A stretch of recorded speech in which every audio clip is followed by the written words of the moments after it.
Welcome to the Church Brand Guide Podcast. This is Michael Persad. You are here today on episode 20, and I am really thrilled that we've made it 20 weeks, and it's been great. It's a great journey. We've been learning a lot, and hopefully we've been improving as we've went along.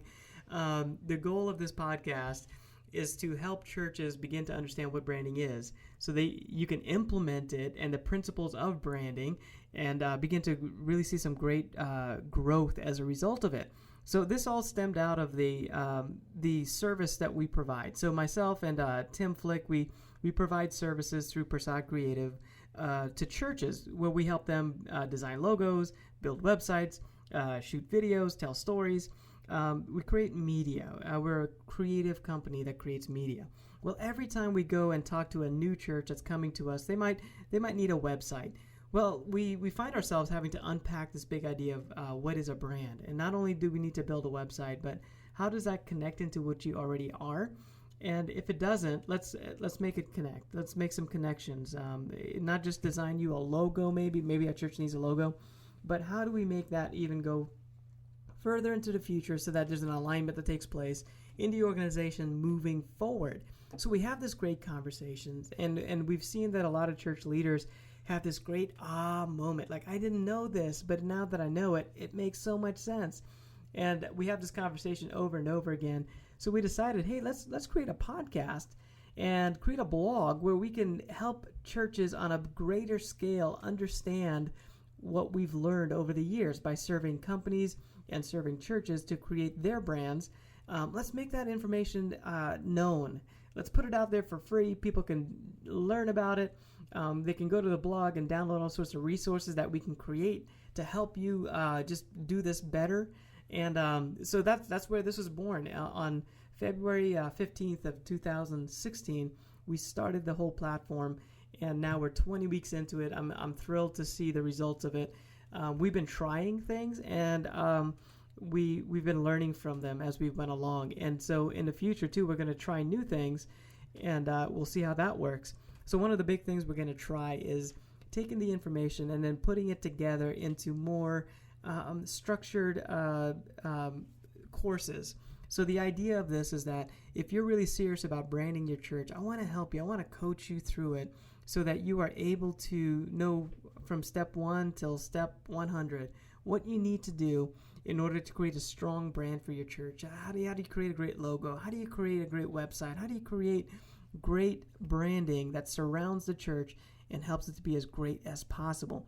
So we did create a branding course, and over the last several weeks, we've actually allowed some of you to be a part of that. So we've teamed up with Church Marketing University and Ryan Wakefield to create a branding module within their university that's all about church marketing. Well, the module was made available to some of you through a survey. We've had a survey on our website, and I've talked about it in the last several episodes. There's a great survey, and for you guys that took the survey, we invited you to a webinar, and in that webinar, we were able to answer your questions directly. So we had a lot of great questions that we were able to address directly, and that was a lot of fun. And I think we're going to do that more in the future. I think that's just one of the things that we are saying, yes, let's do that more so we can help more precisely where you need help. So with that survey, though, we introduced this branding module that you can actually purchase. And it is a purchase, but the idea is that we spent hours and hours and hours putting all this content into a logical step-by-step process. And we've made that available to you so that you can get serious about creating your church's brand and seeing that growth take place. The course was great. Hopefully you were able to take advantage of that. If not, we shut that down for a while, but I'll be bringing it back, and we're going to present that to you again so that you can get hold of that. And we, along with many other new resources, will create that are free, that are just there for you to have. Also in the future, we want to do some Facebook Lives. So basically, we'll just say, hey, you can join us next Thursday at 10:30 on Facebook Live, and we'll answer your questions for an hour. And we think that'll be a great experience that'll really help churches, and that's the goal. How can we help churches more by helping them to understand what branding is? So we as an agency, we work with churches on a one-on-one basis. But as a podcaster, as a blog, we can broadcast out to many churches, many of you that are out there, that are creative directors, that are volunteer, creative people, that are pastors that are out there. We can let you in on the information that we know works through our own research and our own implementation, not only with churches, but also with companies. So be aware of that in the future. We'll just let you know more about that. So like I said earlier, we've been doing this for 20 weeks. This is episode 20. And we just wanted to give you a quick recap of where we've come and then where we're going in the future. We are trying to build our brand by helping you build your church's brand. So we're going through this whole process as well. And you'll see the site evolve into whatever it ends up being as we get feedback from you. And I do want to invite you to please send feedback. If you see an email come through, hit reply and just send me any thoughts, any questions. I'd love to know what the biggest challenges that you're facing when it comes to creating a strong brand for your church. If you just want to answer that question and ask me a question about that, then man, I'd love to answer that and just have a conversation with you about that and really help you build a strong brand for your church. So that's our update. That's kind of where we're at. And now we're going to get into the major content of our episode, where we're going to unpack a branding timeline. So we've gone through this with several churches where we help them rebrand. Either they have an old brand and they need to change to a new brand, or just create a new brand from scratch. We've gone through this process and have created a timeline that is very helpful, a healthy timeline that allows things to happen in a very healthy way and create a lot of momentum as a result of the process. So let's get into the episode and let's talk about this timeline of rebranding your church. In today's episode, I did want to take a moment to unpack just a branding timeline. We've walked through this with several churches where they come to us and we need to redesign a brand. So they've been going for a while, and now they need to move in a different direction. So there's usually 3 different reasons why a church goes in a different direction. So one is that there's a new pastor that takes over, and as a result, there's usually a new vision of some kind. And we recommend, if there's a new pastor taking over, if it's a healthy situation, then you can basically take a little bit of time to get settled in, and then over about a year, maybe 2 years or so, begin to move in a different direction. That way it's not a jolt to the congregation. It's more of a subtle, you learn about them first, and then you figure out then how to move them to the direction that you're feeling called to as a church leader. Another reason is for a change in branding is if a new facility is being built. Maybe there's a building program of some kind. Usually that means you're going to move to a different level in certain ways. Maybe attendance and giving and all that's going to change because of this move. So as a result of that, it's great to step into a new brand that maybe takes you in a new direction, where you're serving at a higher level than what you've been able to do in the past without the facility, the added facility. So that's a great reason to rebrand as well. Another reason to rebrand is maybe there's a shift in vision that is taking place in the church. You've been one way for a long time, and now it's time, for one reason or another, you've identified, hey, we need to shift our focus. We need to focus on reaching a different group of people. Maybe the community has changed around you, or just the shift of the church, the culture of the church itself has shifted over the years. Maybe the vision has shifted to be more locked in to the community you're trying to serve. So that could be a good reason as well to unpack a new brand. So those 3 compelling reasons are the ones that we've identified in our working with churches to rebrand, that are the most often used reasons for a rebrand to take place in a church. So on this episode, I'm just going to talk you through here in the next few minutes just the timeline we've used in the past to guide churches through this rebranding process, to minimize the amount of pushback that you get from your congregation that's been there for a while, and then also to not only introduce a new idea, but build momentum while doing it.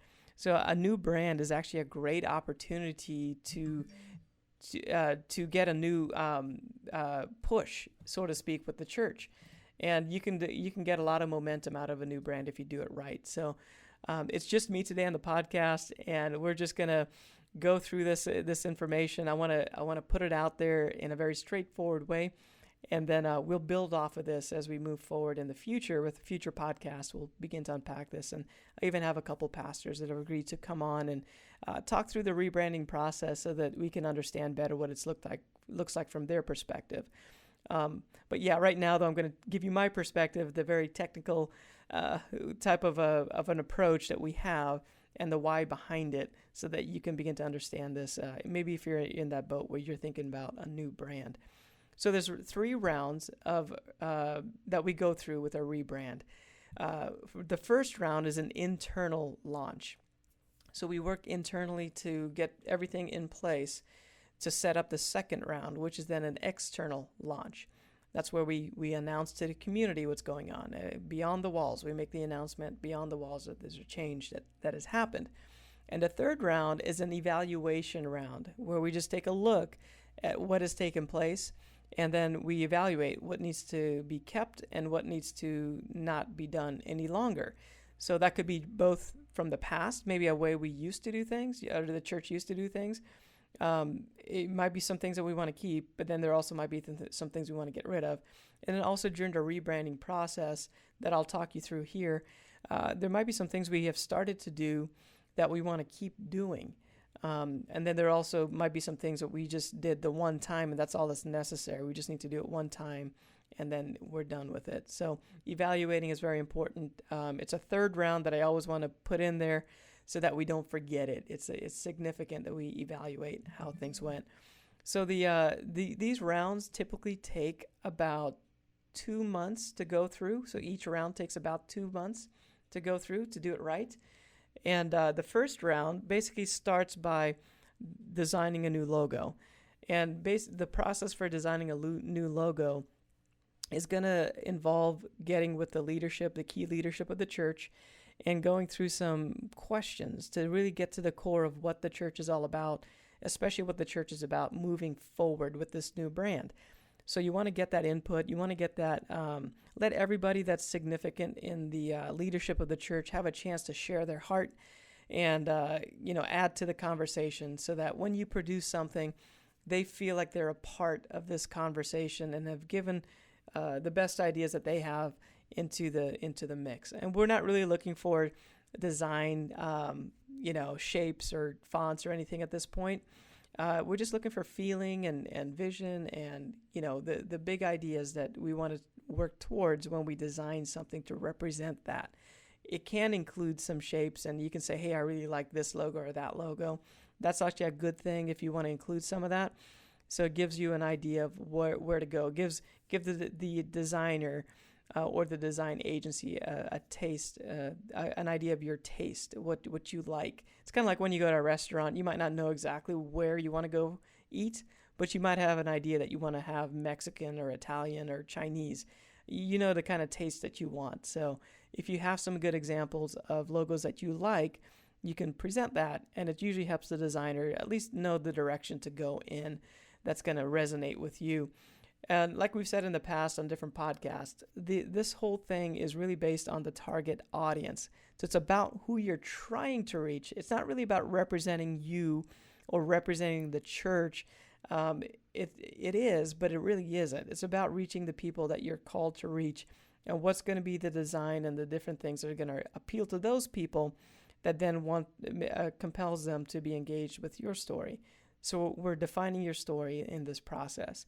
So that kind of happens in month 1, and in the first month, a logo should begin to come into fruition. It should become a reality in the first month, where you have a design in place. There might be a couple of rounds of designs that happen to get it locked down, but in that first month, we should be able to get that nailed down.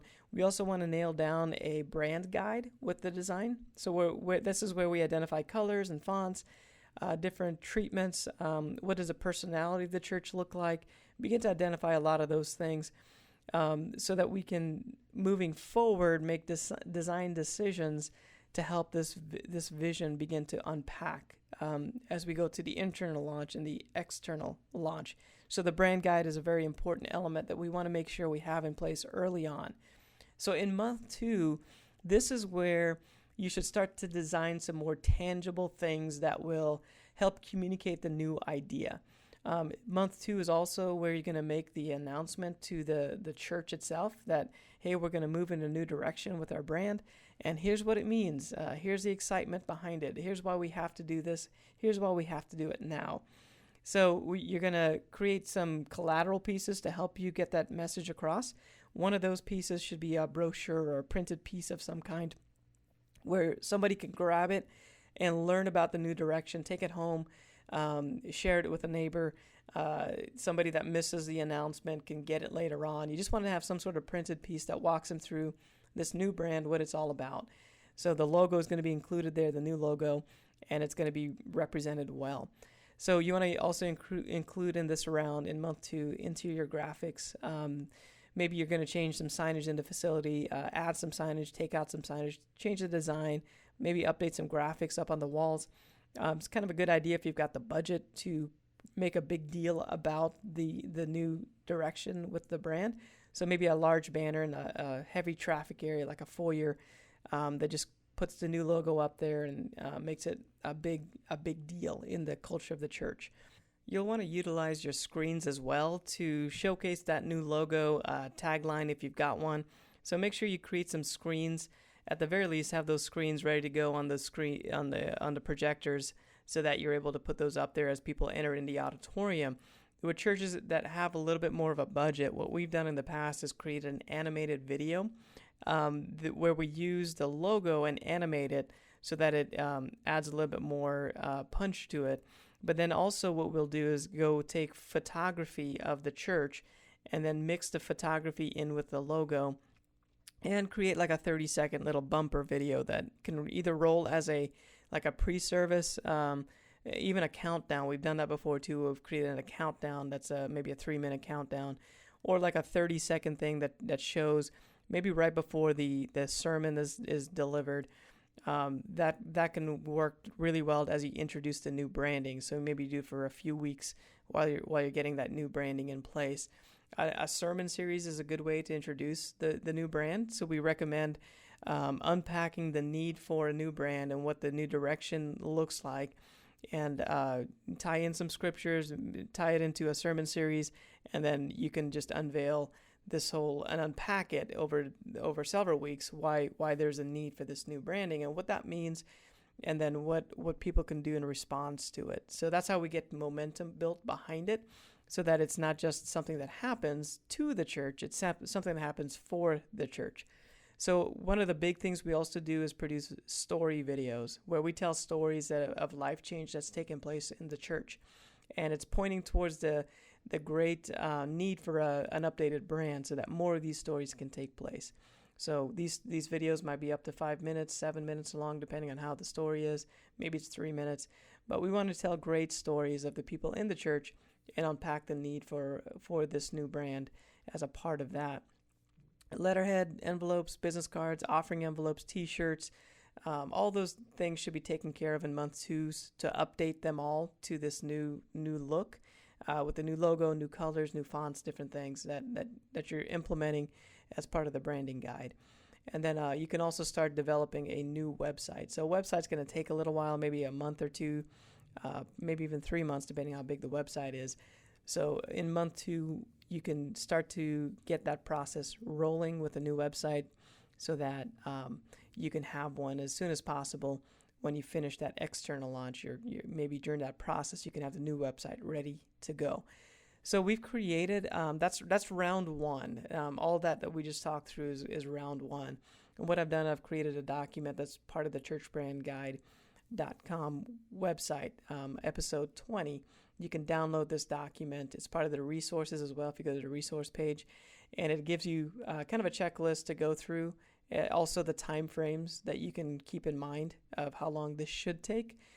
You want to keep it moving with a new brand, so we don't want to stretch this out too long, or else you lose that momentum. But if you keep it short and punchy without rushing it, then you can get a good amount of momentum built behind it as you unveil this new brand.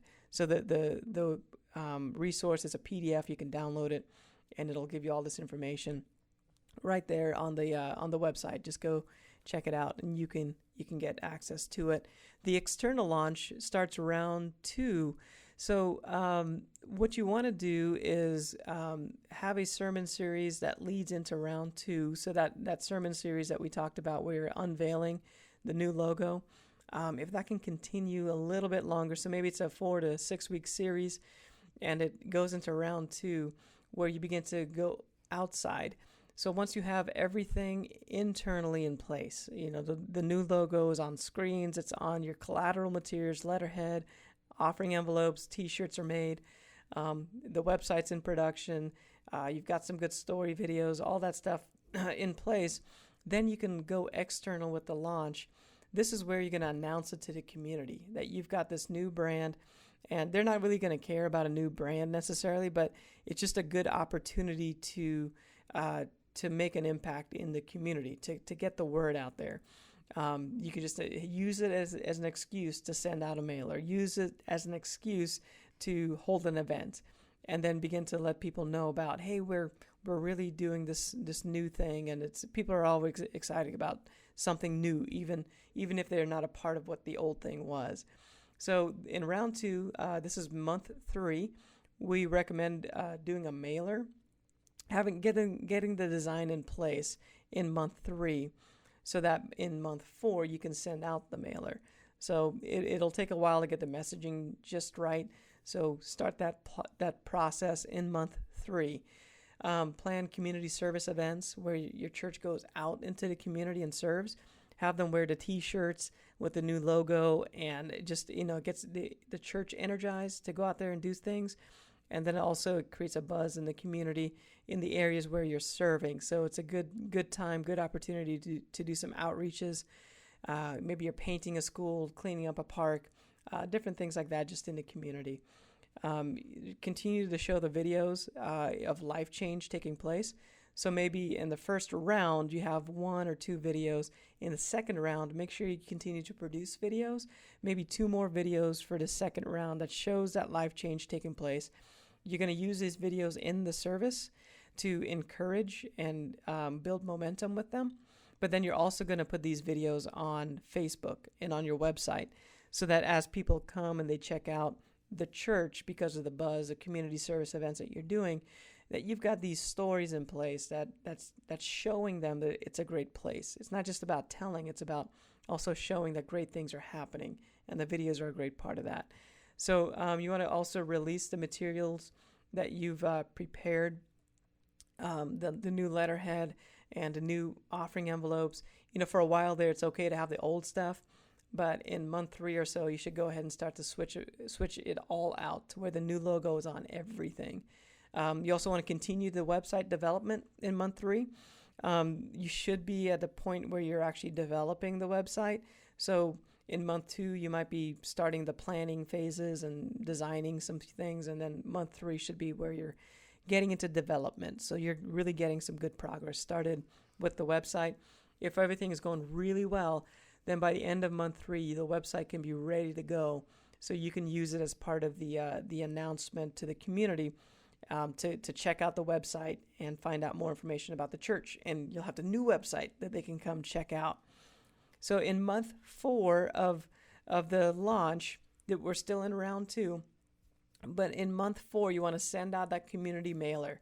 So the mailer should basically have a call to action to come to the church.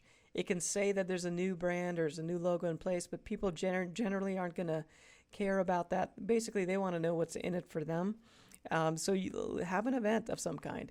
Maybe have a new sermon series that you can promote. Send out the mailer, have the new logo on there, and introduce it in a way that is serving the community.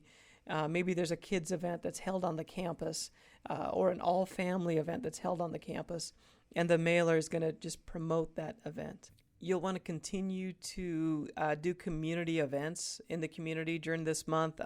Just make yourself out there, make the church out there in the community. Either it's on the campus and you're inviting the community to come, or you're going out and you're serving in different ways. So continue those community service events. Also in month 4, you want to hit social media pretty hard. Make sure people are aware of what's going on with the church. And with social media, the technique with social media is you want to serve your community. You don't want to announce things all the time. You don't want to ask people to do things all the time. Every once in a while, there's a rule of thumb for every 12 times you've helped somebody or added value to someone on social media, then you can ask for one thing. So don't over announce on social media. You just want to maybe show pictures of the community service events and just say, hey, we had a great time at this school helping out. So pictures are great ways to create posts. You can share those stories of the videos that you've put together. You can always just share stories as well. Just maybe take a picture of someone and then type up their story on Facebook and put it out there. So you can do it in different ways. Create some nice posts, maybe excerpts of the sermon, scriptures, inspirational type of things that you can put out there on social media. But be very, very active at this time with social media. Even do some Facebook ads where you're boosting your posts so that the more people can see it in the immediate area. At this time too, in month 4, you'll want to address the external signage on the property. So change the name of or if it's not a name change for the church, at least change the logo that's on the building itself, or maybe on the main sign that leads into the property. It's also a good opportunity to provide additional signs if you need them, allowing people to know where to go once they get onto your property.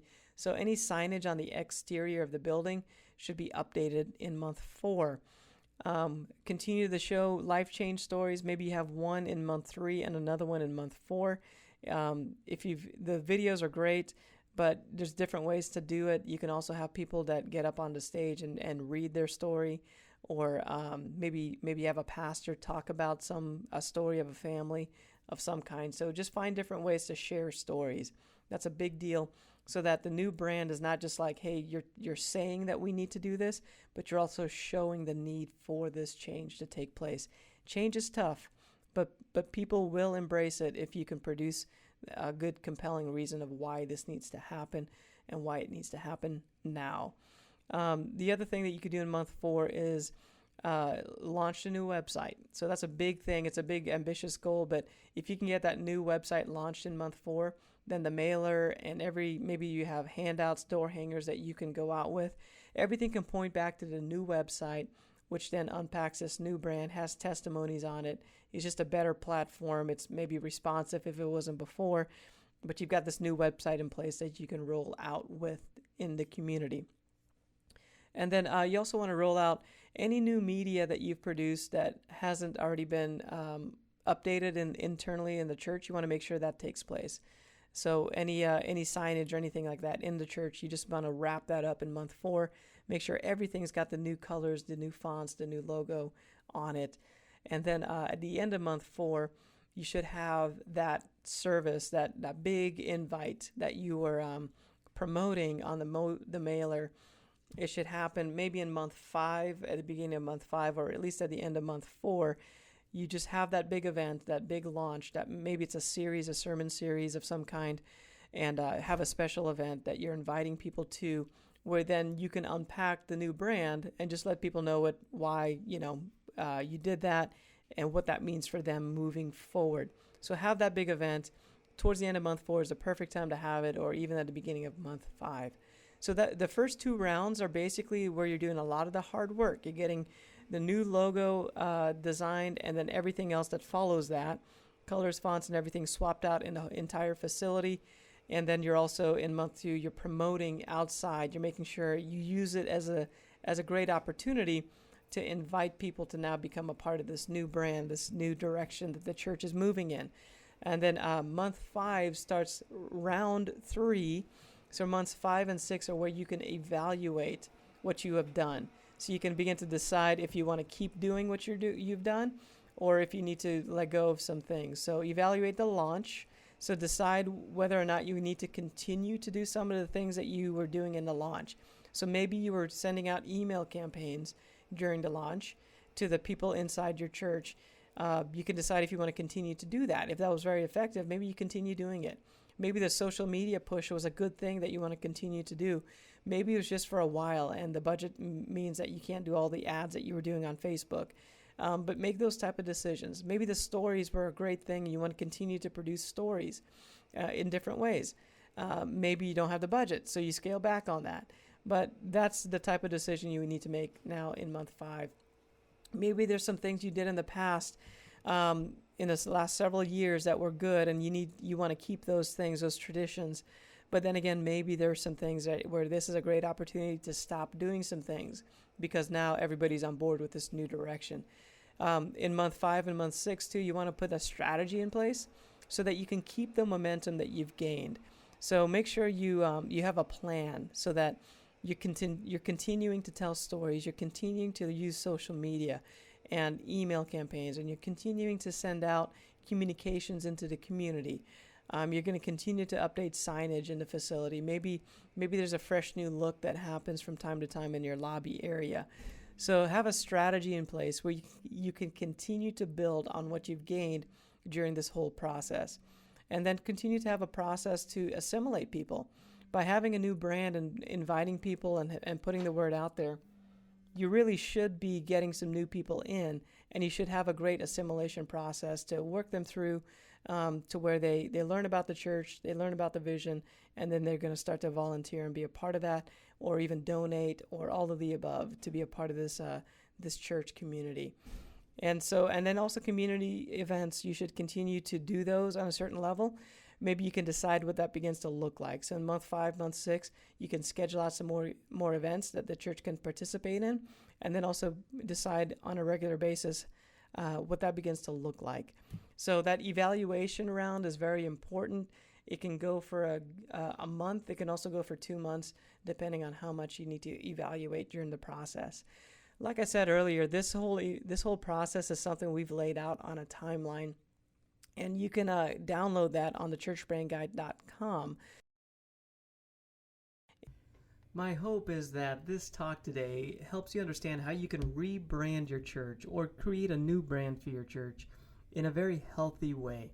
It doesn't have to be a stressful thing. It can be spread out over a period of about 4 months where you can gain a lot of momentum out of it in the couple months following that. So as you evaluate, you should be able to pick up a lot of momentum as a church moving forward. The culture of your church should be stronger and be excited and be ready to go with this new vision moving forward that is represented by this brand.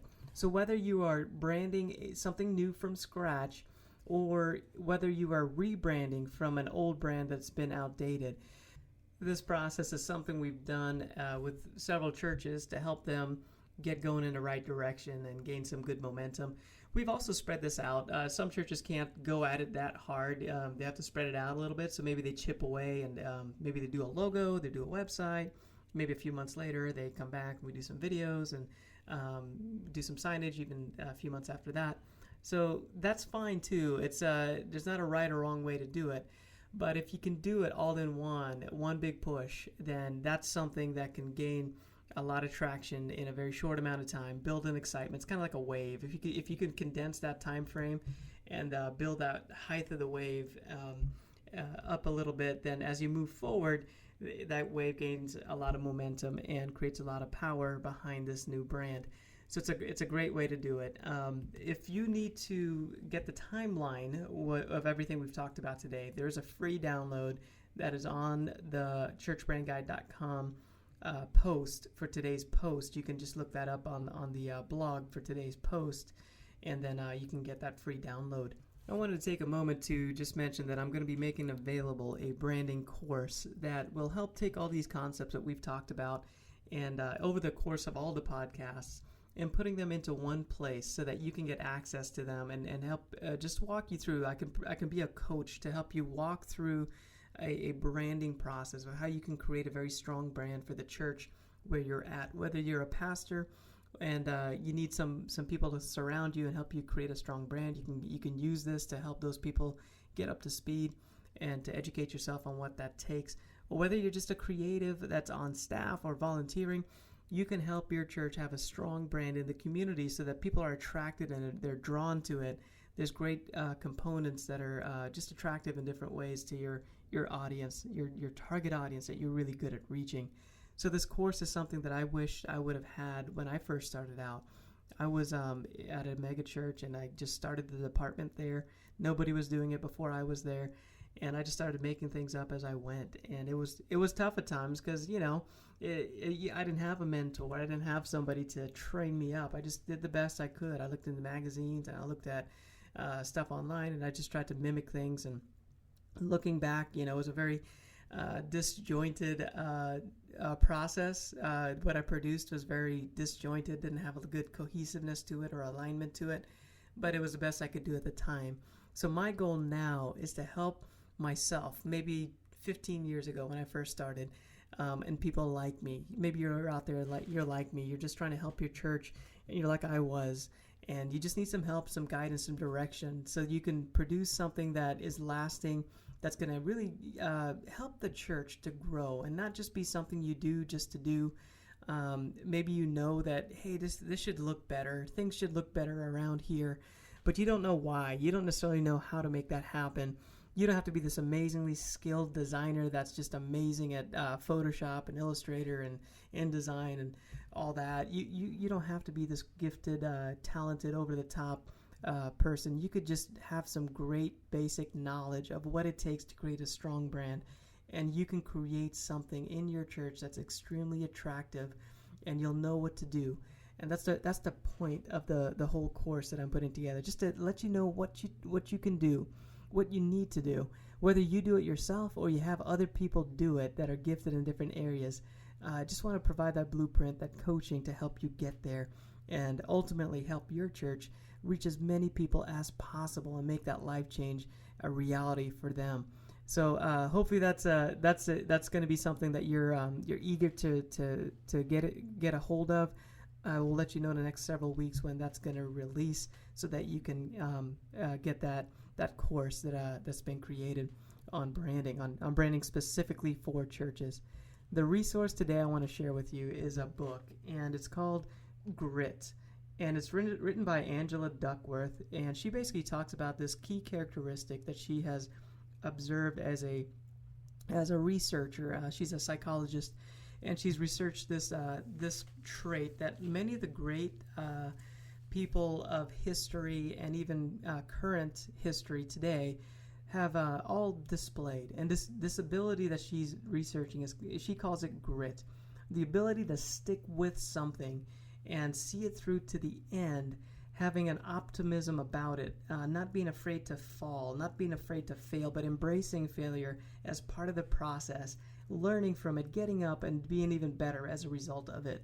So she talks about people like Walt Disney. She talks about people like Steve Jobs, or even back in history, Sir Isaac Newton, and different people that have made big contributions to humanity, and how they've had this characteristic of grit. You don't necessarily have to be extremely smart to do something great. You just have to have an average amount of intelligence, but have this grittiness to you that allows you to stick with something and really create something great. So it's a great book, I think, for church leaders, because there's a lot of grittiness that's needed in order to make a ministry thrive. Sometimes you're a great communicator, a great church leader, a great pastor, a great designer, a great communications director, and your church is not growing, and you don't know why. You've tried everything, you're trying everything you can possibly think of. You're doing stuff other places are doing, other churches are doing, and for whatever reason, it's not working, it's not taking hold. And you need to have this gritty nature about you to keep on poking, keep on trying, keep on doing different things and learning and growing. And that's what the best ministries have done. That's what the best companies have done. That's what the most impactful lives have been a part of. We get to see the highlight reel, but a lot of times we don't get to see the grittiness that it took, the stick-to-itiveness that it took to push past the obstacles and get to the point where they've gotten to. So it's a great book. I think any organization can use the ideas in it, especially as an individual. You can use the ideas in it just to keep you going, encourage yourself, and just learn what it takes to really truly do something great. It's again, the book is called Grit. It's by Angela Duckworth. I highly recommend you getting it and learning what Angela has to say about this quality called grit. Thanks again for joining me today on the Church Brand Guide podcast. I will see you next time.